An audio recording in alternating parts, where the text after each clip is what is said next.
Welcome to NXT G News ఈనాటి వార్తా విశేషాలు. మంగళగిరిలోని టీడీపీ కార్యాలయంలో నిర్వహించిన పోలిట్ బ్యూరో సమావేశం ముగిసింది. పార్టీ అధినేత సీఎం చంద్రబాబు అధ్యక్షతన జరిగిన ఈ సమావేశంలో జన్మభూమి 2ని త్వరలోనే ప్రారంభించాలని నిర్ణయించారు.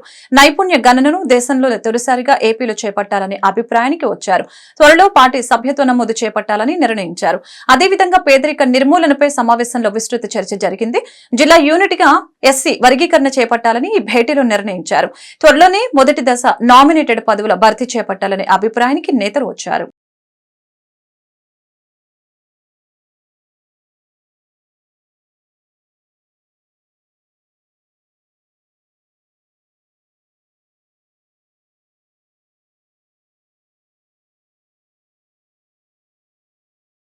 డిప్యూటీ సీఎం పవన్ కళ్యాణ్ బెంగళూరు పర్యటనకు వెళ్లారు. కర్ణాటక సీఎం సిద్దరామయ్యతో ఆయన భేటీ అయ్యారు. ఇరు రాష్ట్రాలకు సంబంధించిన వన్యప్రాణి అటవీ సంరక్షణ అంశాలపై చర్చించారు. ఈ చర్చలో Karnataka bio energy development board chairman కూడా పాల్గొన్నారు. మరొకవైపు కర్ణాటక అటవీ శాఖ మంత్రి బి ఖంద్రేతో పవన్ కళ్యాణ్ భేటీ అయిన పవన్ కళ్యాణ్ ఇరు రాష్ట్రాల మధ్య ఉన్న సత్సంబంధాలు, భవిష్యత్తు కార్యాచరణపై సుదీర్ఘంగా చర్చించారు.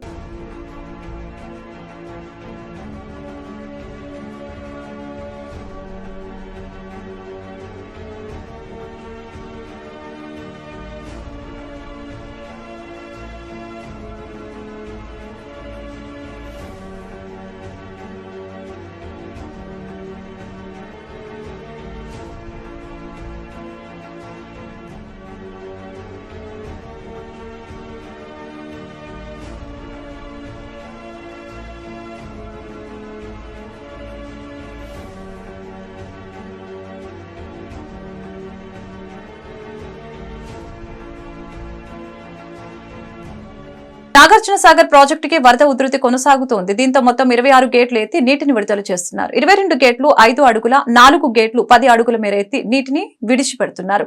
ప్రాజెక్టుకి 2.53 లక్షల క్యూసెక్ల ఇన్ఫ్లో వచ్చి చేరుతోంది. 2.69 లక్షల క్యూసెక్ల అవుట్ఫ్లోను దిగువకు విడుదల చేస్తున్నారు. నాగార్జున సాగర్ పూర్తి స్థాయి నీటి మట్టం 590 అడుగులు కాగా ప్రస్తుత నీటి మట్టం 585.30 అడుగులుగా ఉంది. పూర్తి నీటి నిల్వ సామర్థ్యం 312.50 టీఎంసీలుగా కాగా ప్రస్తుత నీటి నిల్వ 298.30 టీఎంసీలుగా నమోదైంది. ఇదిలా ఉంటే నాగార్జున సాగర్ వద్ద సుంకిసాల రిటైనింగ్ వాల్ కూలిపోయింది. ఆగస్టు 1న జరిగిన ఈ ఘటనను అధికారులు గోప్యంగా ఉంచారు. కార్మికులు షిఫ్ట్ మారే సమయంలో ఈ ఘటన జరగడంతో పెను ప్రమాదం తప్పింది. Sunkisala retaining wall కూలటంతో pump house క్షణాల్లో జల దిగ్బంధమైంది. హైదరాబాద్ లో తాగునీటి అవసరాల కోసం సుంకిసాల పథకం చేపట్టారు. సొరంగాల్లోని జలాలు రాకుండా రక్షణగా రిటైనింగ్ వాల్ నిర్మించారు. సాగర్ జలాశయం డెడ్ స్టోరేజ్ నుంచి జలాల తరలింపుకి సుంకిసాల పథకం చేపట్టారు. మంగళగిరి నియోజకవర్గ అభివృద్ధికి తన వంతు కృషి చేస్తానని, రాజకీయాలకు అతీతంగా అందరూ కలిసి రావాలని మంత్రి నారా లోకేష్ పిలుపునిచ్చారు. మంగళగిరిలోని భద్రావతి సమేత భావన ఋషి ఆలయ కళ్యాణ మండపాన్ని మంత్రి ప్రారంభించారు. అంతకుముందు ఆలయంలో లోకేష్ బ్రాహ్మణి దంపతులు ప్రత్యేక పూజలు నిర్వహించారు. అర్చకులు వారికి నూతన వస్త్రాలు అందజేసి వేదాశీర్వచనం చేశారు. ఈ సందర్భంగా లోకేష్ మాట్లాడారు. మంగళగిరిని దక్షిణ భారతదేశ గోల్డ్ హబ్ గా తీర్చిదిద్దేందుకు ప్రణాళికలు రచిస్తున్నట్లు చెప్పారు. పట్టణంలో అత్యధికంగా ఉన్న స్వర్ణకారులు, చేనేత కార్మికుల సమస్యని పరిష్కరిస్తామని అన్నారు. అధునాతన ఆకృతులు, ఇతర నైపుణ్యాలపై శిక్షణ ఇచ్చేందుకు 25 ఎకరాల స్థలాన్ని కేటాయించనున్నట్లు తెలిపారు. ప్రజలకిచ్చిన అన్ని హామీలను లోకేష్ నెరవేరుస్తారని ఆయన సత్యమని బ్రాహ్మణి తెలిపారు. ఎన్నికల ముందు ఇచ్చిన హామీల అమలుకి కసరత్తు చేస్తున్నట్లు చెప్పారు. ఇది రాజకీయ వేదిక కాదు కనుక నేను ఇచ్చిన హామీల గురించి నేను మాట్లాడలేదు. ఇక్కడ పని ఆల్రెడీ ప్రారంభించాను. దానికి వచ్చే ఫలితాలు మీరు చూస్తారు. నేను తీసుకునే ప్రతి అడుగు మన సమస్యల శాశ్వత పరిష్కారానికి వేసే అడుగు అది. మన గౌరవ ముఖ్యమంత్రి నారా చంద్రబాబు నాయుడు గారు కూడా ప్రభుత్వం ఏర్పడిన వెంటనే మొదటి కార్యక్రమం పెన్షన్ ఇచ్చే కార్యక్రమం మంగళగిరి నియోజకవర్గంలో చేశారు. అక్కడ కలెక్టర్ గారికి స్పష్టమైన ఆదేశాలు జారీ చేశారు. ఆర్థిక పరంగా అయ్యేది పనులేంటి, డబ్బులు అవసరం లేని పనులు కొన్ని ఉంటాయి. ఆ రెండు మీరు విడగొట్టి తొందరగా ఎస్టిమేట్లు ఒక పక్కన వేస్తూ ఉండండి. ఇంకో పక్కన ఈ ప్రక్రియ కూడా ప్రారంభించండి. అవసరమైతే క్యాబినెట్ కూడా తీసుకురండి, నేను ఆమోదం పలుకుతాను. ప్రజలు ఇక్కడ బాధ్యత పెంచారు నా పైన అని స్వయంగా గౌరవ ముఖ్యమంత్రి చంద్రబాబు నాయుడు గారే చెప్తాం జరిగింది. సో మా పైన బాధ్యత పెరిగింది అంటే ఎలాంటి సందేహం లేదు. ప్రత్యేకంగా మీ లోకేష్ పైన కూడా బాధ్యత పెరిగింది అంటే ఎలాంటి సందేహం నాకు లేదు. తప్పనిసరిగా శాశ్వత పరిష్కారం ఎత్తుతాం. నేను మన మంగళగిరి మన లోకేష్ కార్యక్రమంలో కూడా పెద్దలు ఇంటికి వెళ్ళినప్పుడు కూడా ఇదే చర్చకు వచ్చింది. కమిటీ సభ్యులందరూ కూడా అక్కడనే ఉండే వాళ్ళందరితో మేము చర్చించాం. అందరినీ కూర్చోబెట్టి నేను ఆ రోజే హామీ ఇచ్చా గురుగారికి, కూర్చోబెట్టి శాశ్వతంగా పరిష్కారం ఎత్తుతానని చెప్పా. దాన్ని నేను ఇప్పుడు కూడా కట్టుబడి ఉన్నాను. దాంతోపాటు పెద్దలు నేను కోరేది, యువకుల్ని కూడా ప్రోత్సహిద్దాం, స్లోగా తీసుకొద్దాం, వాళ్ళపైన కూడా బాధ్యత పెడదాం. ఎందుకంటే నేను ఈ భూమిపైన శాశ్వతం కాదు, ఎవరి భూమిపైన శాశ్వతం కాదు, కానీ వ్యవస్థ అనేది శాశ్వతం. సో యువకులకి అవగాహన తీసుకురావాలి, బాధ్యత పెంచాలి, అందరం కలిసికట్టుగా ఇది ముందలు తీసుకెళ్లాల్సిన అవసరం ఉంది. దానికి పెద్దలు కూడా కోరేది, యువకులు కూడా ఎక్కువ లాగుదాం, వాళ్ళు రారు పట్టుకుని లాగుదాం, భాగస్వామ్యం చేద్దాం. వాళ్ళ రూట్స్ అంటే ఎక్కడ నుంచి ఎక్కడ పుట్టారు, ఎక్కడ పెరిగారు, ఏం చేయాలనేది కూడా వాళ్ళు తెలుసుకోవాల్సిన అవసరం ఉంది. ఆ పవిత్రమైన బాధ్యత ముందలు తీసుకెళ్దామని పెద్దలు కూడా నేను కోరుకుంటూ, నాకు ఇంత అద్భుతమైన అవకాశం ఇచ్చిన మంగళగిరి ప్రజలకి, కమిటీ సభ్యులకి, హనుమంతరావు గారికి, మన అనురాధ గారికి, రాజు గారికి, అబద్దయ్య గారికి, మన శ్రీను అన్నకి, జానకమ్మ గారికి, అందరికీ పేరు పేరున నా ఉదయపూర్వక ధన్యవాదాలు తెలుపుకుంటూ మీ అందరి దగ్గర నుంచి నేను సెలవు తీసుకుంటాను. వైసీపీ ప్రభుత్వ హయాంలో ఒక్క బస్సు కూడా కొనలేదని రాష్ట్ర రవాణా శాఖ మంత్రి రాంప్రసాద్ రెడ్డి విమర్శించారు. ఏలూరు ఆర్టీసీ డిపోలో దూర ప్రాంతాలకు వెళ్లే 30 super luxury, star, liner, sleeper bus సర్వీసుల్ని ఆయన ప్రారంభించారు. అనంతరం ఆర్టీసీ డిపో ఆవరణలో మొక్క నాటారు. ఈ సందర్భంగా రాంప్రసాద్ రెడ్డి మాట్లాడారు. జగన్ సంక్షేమం పేరు చెప్పి అభివృద్ధిని గాలికి వదిలివేశారని విమర్శించారు. కొత్త ప్రభుత్వంలో ఇప్పటి వరకు 1400 కొత్త బస్సులు కొన్నామని తెలిపారు. ఆర్టీసీ సంస్థను గాడిలో పెట్టేందుకు ప్రయత్నాలు చేస్తున్నామని తెలిపారు. ఈ నెల 15న అన్నా క్యాంటీన్లు ప్రారంభించబోతున్నట్లు చెప్పారు. ఆర్టీసీ కార్మికుల సమస్యలు ప్రభుత్వం దృష్టికి తీసుకువెళ్తామని ఆయన తెలిపారు.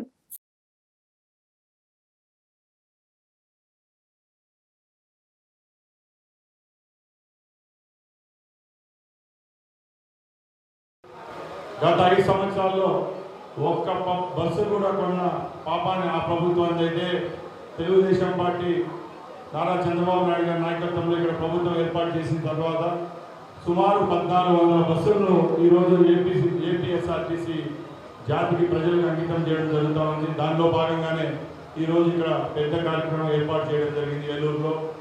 ముఖ్యంగా మేము ఒకటే చెప్తున్నాం, ఏ సంస్థ అయినా బాగుంటే ఆ సంస్థలో పనిచేసే ఉద్యోగస్తులకి బాగుంటుంది. వాళ్ళందరూ ఆ సంస్థ బాగుండే రోజే ప్రజలకు కూడా నాణ్యమైన సేవలు అందించడానికి ఉంటుంది. కాబట్టి మరొకసారి ప్రభుత్వం ఏర్పాటు చేసిన తర్వాత ఏపీఎస్ఆర్టీసీని గాడిలో పెట్టేదానికి మా రవాణా శాఖ అయితేనే, మా ప్రభుత్వం అయితేనే చర్యలు తీసుకుంటా ఉంది. ముఖ్యంగా దానిలోనే ఈ భాగం ఇది. ఈరోజు ఏలూరు పట్టణంలో వివిధ డిపోలకు చెందిన, వెస్ట్ గోదావరి డిపోలకు చెందిన బస్సులన్నీ ఇక్కడ ప్రారంభించడం జరుగుతూ ఉంది.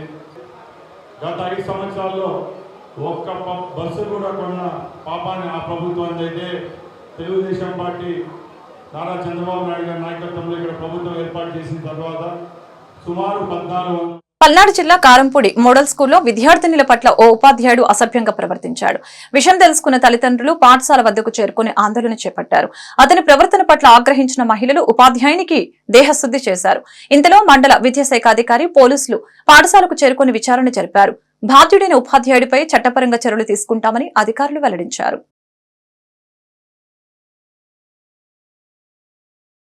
మాదక ద్రవ్యాల వినియోగం చట్టరీత్యా నేరమని ఈస్ట్ ఏఎస్పీ నచికేట్ షెల్కి తెలిపారు. గంజాయి సేవించినా, విక్రయించినా, రవాణా చేసినా కనీసం 10 సంవత్సరాల జైలు శిక్ష పడుతుందని చెప్పారు.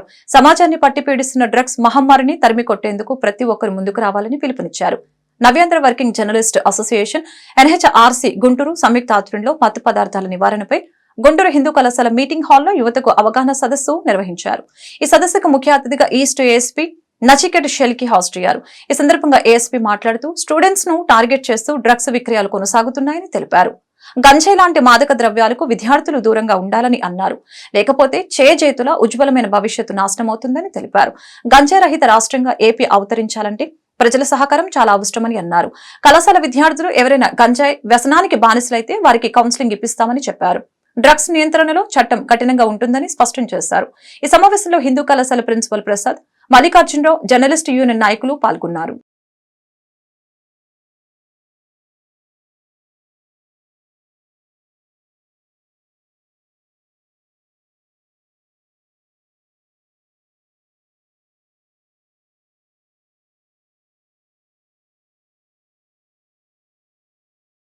importing, exporting, using, possession అయితే మీ దగ్గర జేబులో ఉండొచ్చు, మీ బండిలో ఉండొచ్చు, మా హౌస్లోనే ఉండొచ్చు, ఇదంతా ఆఫెన్స్ ఈ యాక్ట్.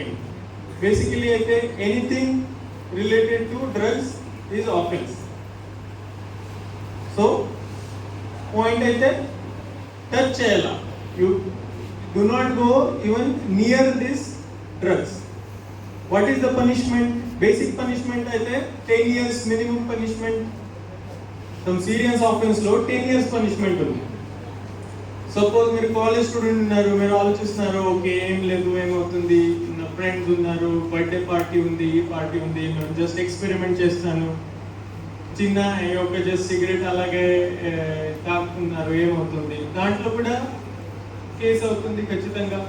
దాంట్లో కూడా మినిమం పనిష్మెంటే 6 months 1 year పనిష్మెంట్ ఉంది. పోలీస్ అప్రోచ్ ఏంటి, మేము సీరియస్ ఎవరు ఈ డ్రగ్ ఆఫెండర్స్ ఉన్నారు, గ్యాంగ్స్ వాళ్ళు ఉన్నారు, గాంజా పర్చేస్ చేస్తున్నారు హ్యూజ్ క్వాంటిటీలో, ఇక్కడ వచ్చి అందరికి సేల్ చేస్తున్నారు, వాళ్ళ మీద మేము ఖచ్చితంగా స్ట్రిక్ట్ యాక్షన్ తీసుకుంటాం. స్టూడెంట్స్ సమ్టైమ్స్ మేము చూస్తాము, ఈ స్టూడెంట్స్ కూడా సమ్టైమ్స్ ఈ ఎక్స్పెరిమెంట్ అలాగా ఒక పార్టీ అలాగే వాడుతున్నారు, మన దగ్గర ఇన్ఫర్మేషన్ కూడా వస్తుంది, మేము వాళ్ళకి పోలీస్ స్టేషన్ కూడా పిలిపిస్తాం. ఇప్పటి వరకు మేము సాఫ్ట్ అప్రోచ్ తీసుకుంటాము, ఎందుకంటే స్టూడెంట్స్ ఉన్నారు, ఫ్యూచర్ ఉంది, కేసు పెడితే ఫ్యూచర్ డిస్ట్రాయ్ అవుతుంది, ఫ్యామిలీ డిస్ట్రాయ్ అవుతుంది, మేము కొంచెం సాఫ్ట్ ఉన్నారు. బట్ ఇప్పటి వరకు ఈ సాఫ్ట్ అప్రోచ్ కూడా చేంజ్ చేయాల్సిందే పరిస్థితి ఇప్పుడు వస్తుంది.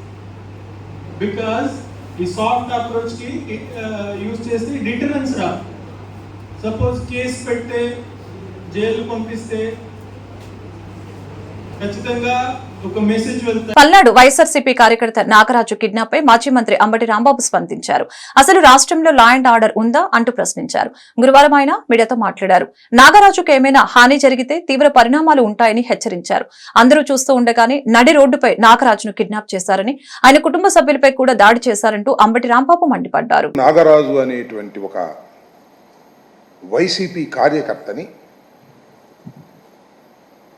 ఆటోలో వెళుతుంటే ఆటోని ఆపి వాళ్ళ బావమరిదిని, తల్లిని, చెల్లిని కొట్టి దారుణంగా ఈడ్చుకు వెళ్ళి స్కార్పియోలో ఎత్తుకుపోయారు. ఇది జరిగింది ఎక్కడో కాదు, ఆంధ్రప్రదేశ్లో వినుకొండలో వెల్లటూరు రోడ్డులో జరిగినటువంటి సంఘటన. ఎంత దురదృష్టకరమైన సంఘటనలు జరుగుతున్నాయో నేను ప్రత్యేకంగా చెప్పాల్సిన అవసరం లేదు. ఈ కూటమి ప్రభుత్వం వచ్చిన దగ్గర నుంచి కూడా అతి దారుణంగా లా అండ్ ఆర్డర్ ఫెయిల్ అవ్వటమే కాకుండా నడి రోడ్డు మీద హత్యలు జరుగుతూ ఉన్నాయి, నడి రోడ్డు మీద కిడ్నాపులు జరుగుతూ ఉన్నాయి. ఈ ఒంటేరు వీరయ్య అనే అతను వాస్తవానికి మాచర్ల నియోజకవర్గానికి చెందినటువంటి వ్యక్తి. పిన్నెల రామకృష్ణారెడ్డి గారి మీద మొన్న పెట్టినటువంటి కేసులో is also an accused, bail మీద బయట ఉన్నాడు. భయపడి వినుకొండ వచ్చి వాళ్ళ బావమరిది దగ్గర తలదాచుకుంటూ కూరగాయల వ్యాపారం చేసుకుంటున్నాడు. ఆటోలో కూరగాయలు తీసుకొని వెల్లటూరు రోడ్లో వేరే చోటకు వెళుతున్నటువంటి సందర్భంలో తెలుగుదేశానికి చెందినటువంటి వ్యక్తులు, రవడీలు దారుణంగా వచ్చి ఆటో ఆపి వాళ్ళ బావమరిదిని కొట్టి నరికి తల్లి చెల్లెలను పక్కకు నెట్టి ఇతన్ని తీసుకొని కిడ్నాప్ చేసుకొని వెళ్ళిపోవటం అనే దాన్ని మనం చూస్తే ఇవాళ రాష్ట్రంలో ఏం జరుగుతుందన్న, రాష్ట్రంలో అసలు లా అండ్ ఆర్డర్ ఉందా? హోమ్ డిపార్ట్మెంట్ పనిచేస్తుందా? పోలీస్ వ్యవస్థ పనిచేస్తుందా? నడి రోడ్డు మీద వినుకొండ లాంటి సమస్యాత్మకమైనటువంటి నియోజకవర్గం, మొన్ననే వినుకొండలో అతి దారుణంగా ఒక వ్యక్తిని నడి రోడ్డు మీద బహిరంగంగా నరికి చంపినటువంటి వినుకొండలో లా అండ్ ఆర్డర్ లేదే, ఎవరిని పడితే వాళ్ళని ఎత్తుకుపోతున్నారే. మరి నేను ఈ సందర్భంగా చెప్పదలుచుకొని ఎస్పీ గారితో కూడా మాట్లాడాము. ఆయన కూడా మేము వీఆర్ గోయింగ్ టు యాక్షన్ అండి, మా టీమ్స్ రీచ్ అవుతున్నాయి, మేము యాక్షన్ తీసుకుంటామని ఆయన చెప్పారు.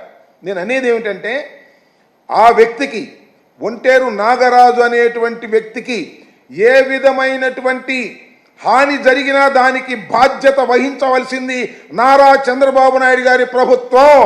దీని మీద తక్షణం స్పందించాలి. అతన్ని ప్రాణహాని లేకోకుండా కాపాడవలసినటువంటి బాధ్యత ఉంటుంది. ఆయన ఒక కేసులో ముందే అయితే అవ్వచ్చు, అది చట్టపరంగా జరగవలసినటువంటి అంశం. ఆయన బెయిల్ మీద బయట ఉన్నాడు, భయపడి వచ్చి వినుకొండలో తలదాచుకుంటున్నటువంటి సందర్భంలో మాచర్ల నుంచి వచ్చి వినుకొండలో దౌర్జన్యం చేసి ఆయన నెంబర్ కూడా ఇచ్చారు, ఏదో దాని పేరు ఏంటి, వెహికల్ నెంబర్ కూడా దానిలో ఉందని కూడా అది ఒకసారి వెహికల్ నెంబర్ కూడా అది ఎంతవరకు కరెక్టో మరి నెంబర్ ప్లేట్ మార్చారో నాకు తెలియదు కానీ అడ్డం తప్పుగా మార్చారో నాకు తెలియదు కానీ. పల్నాడు జిల్లాలో పులిచింతల ప్రాజెక్టుకి నాగార్జున సాగర్ నుంచి వరద ప్రవాహం కొనసాగుతోంది. దీంతో 11 గేట్లు ఎత్తి 2.30 లక్షల క్యూసెక్ల నీటిని విడుదల చేస్తున్నారు. పులిచింతలకు ఎగువ నుంచి 2.45 లక్షల క్యూసెక్ల వరద ప్రవాహం వచ్చి చేరుతోంది. విద్యుత్ ఉత్పత్తి కోసం 15,000 క్యూసెక్ల నీటిని మళ్లిస్తూ ఉన్నారు. మిగతా నీటిని గేట్లు ఎత్తి ప్రకాశం బ్యారేజ్కి పంపిస్తున్నారు. పులిచింతల జలాశయం పూర్తి నీటి నిల్వ సామర్థ్యం 45.77 టీఎంసీలు కాగా ప్రస్తుత నీటి నిల్వ 31.89 టీఎంసీలుగా నమోదైంది. వరద వస్తూ ఉండటంతో అధికారులు నీటి మట్టాన్ని అలాగే కొనసాగిస్తూ వచ్చిన వరద నీటిని వచ్చినట్లుగా దిగువకి పంపిస్తూ ఉన్నారు. వరద తగ్గుముఖం పట్టాక ప్రాజెక్టుకి పూర్తి స్థాయిలో నీటిని నింపనున్నట్లు అధికారులు తెలిపారు.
ఈ వార్తలు ఇంతటితో సమాప్తం. మరొక బులెటిన్లో మళ్ళీ కలుద్దాం.